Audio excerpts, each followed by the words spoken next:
Hey folks, so it's supposed to be 6 degrees today, so I did all my shopping yesterday so I could go out today and just plain pleasure cruise. I don't have to stop anywhere except to grab coffee.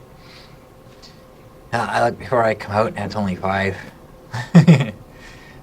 Now looking at the bottom there, the pattern is ripe for a southern Ontario ice storm this week. Oh goody, another one. So I might have to go for another walk. So I looked at the hourly. It is supposed to be 6. From 2 o'clock to 5 o'clock. It's 3:04 right now. And I just got back and I checked, it's still 5. So we're not going to reach the 6. And there's no sun today, so it didn't even feel like it was 6. It was pretty chilly. So after today, temperature's going to drop again and there's more snow. Goody, goody, goody. So, still haven't heard. Today's Sunday. Still haven't heard from Energizer, so I'm going to call them again tomorrow. It's like, hey, where's the email you're supposed to be sending me? And I still haven't heard from the S950 dealer about the charger yet. He hasn't called me back yet either. So I got to call them again.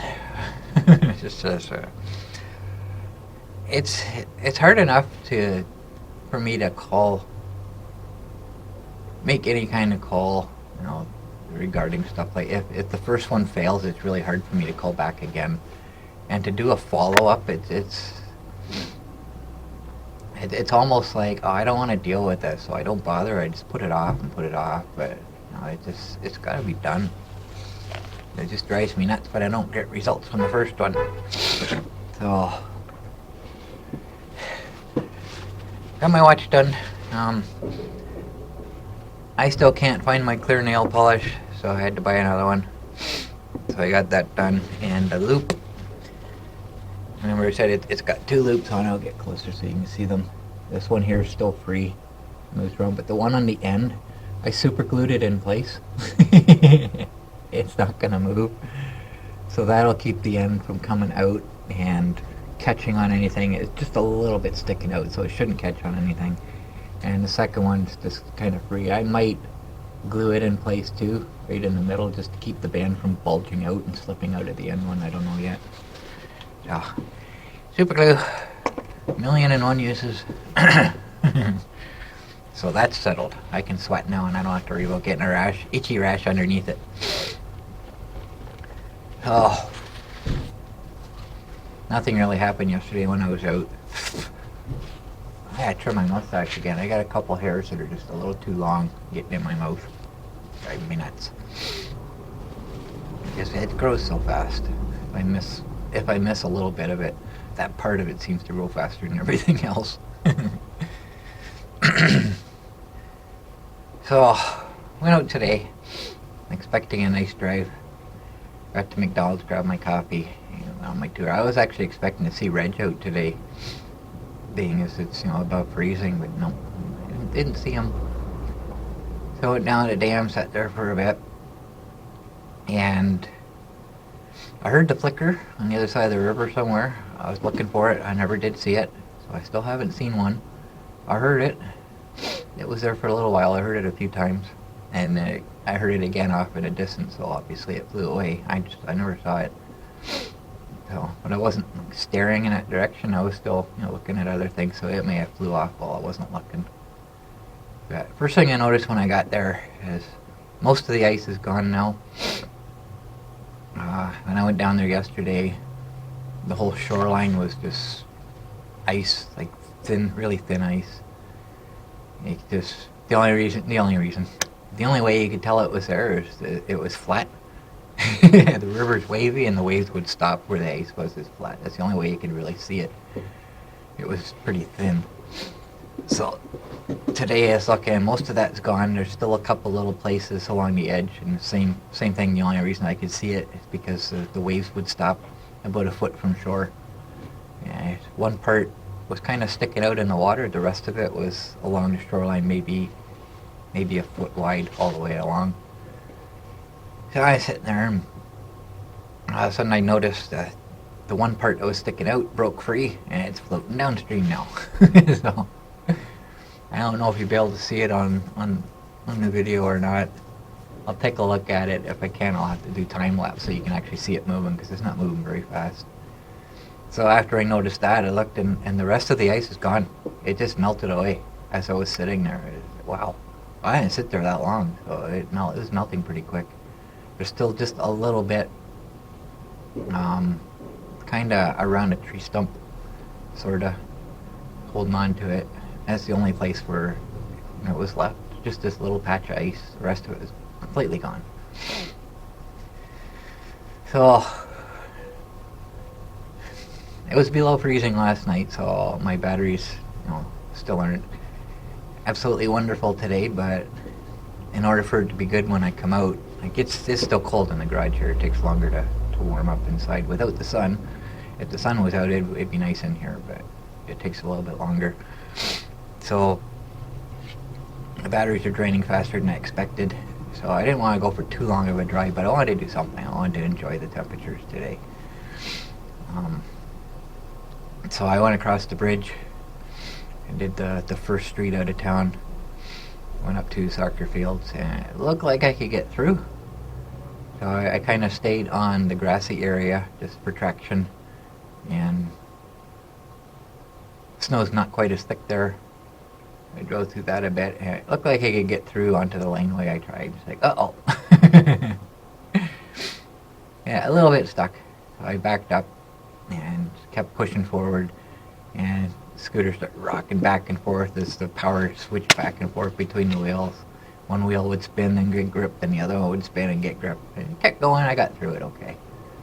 So, no snow on the embankment where I normally sit, but I'm guessing it's going to be muddy, so I didn't want to get stuck. So I went up on top of the hill and sat there for a bit. And there's a tree branch in the grass right behind me, so I had to be careful backing up and turning around. I normally don't sit there, so I didn't. I was watching. The nice thing about the grass being all flattened down, I can see if there's anything sticking up. I know there's a tree stump or a tree branch or something in there. Just kind of avoid those areas.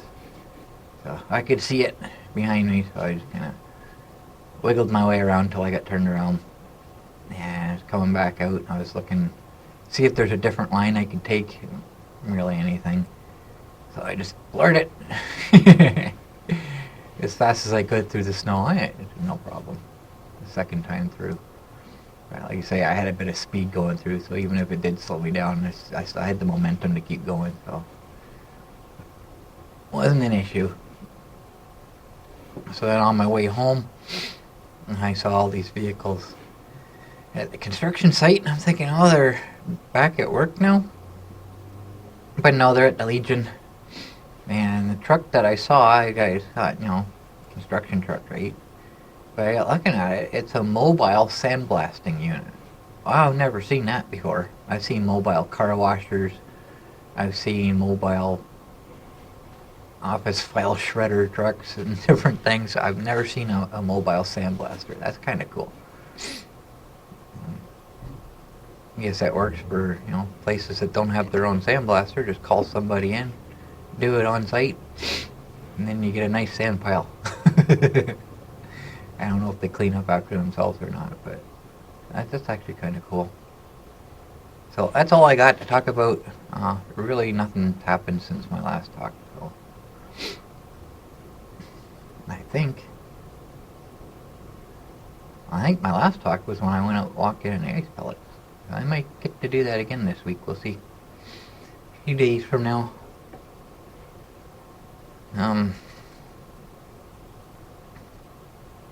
There's one more thing I want to talk about. As far as the bags, the drawstring bags that I showed you that I want to put over the lens hood. I found one on Amazon. It's a multi-pack. It's like different sizes, from too small to too big, so something in there's got to fit. But it's $23, so I'm gonna wait till next month. I'm running low in funds, so I don't want to spend it on a possibility. So I'm gonna wait.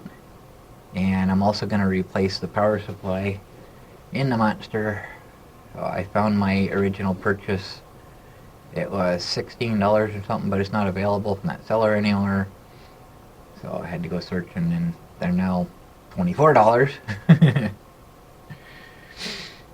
So it went up $8. But I'll replace that and see if that solves the problem. If not, then the only other possibility, it's going to be the USB strip that I have, because it's got circuitry in it, and I don't know if there's a way I can really get around that. But if you remember, I cut all the data lines, so it's just the negative and positive that goes to the ports. Because these cameras, they connect to computer, so as soon as you plug them in, it tries to connect, and I don't want that on the monster, so I just need the power, negative and positive. So I cut all the data lines, and it works. But the H9R, every once in a while, I'll turn it on and it says connecting. I don't know why. It doesn't always do it, just once in a while. So I have to turn the camera on first, and then plug it in, which is a pain. But, gotta do what I gotta do, right? So, I'm not gonna put the power supply on right away. I'm just going to, I'll do that when I start working on the monster again. I'll just deal with all the noise that the camera's making right now. And somebody suggested putting a capacitor across the line. I can try that, but all my wires are soldered together, and electrical tape and that.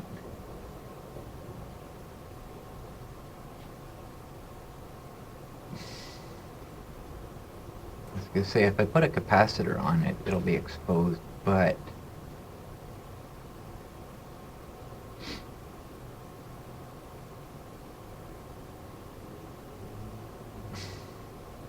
thinking,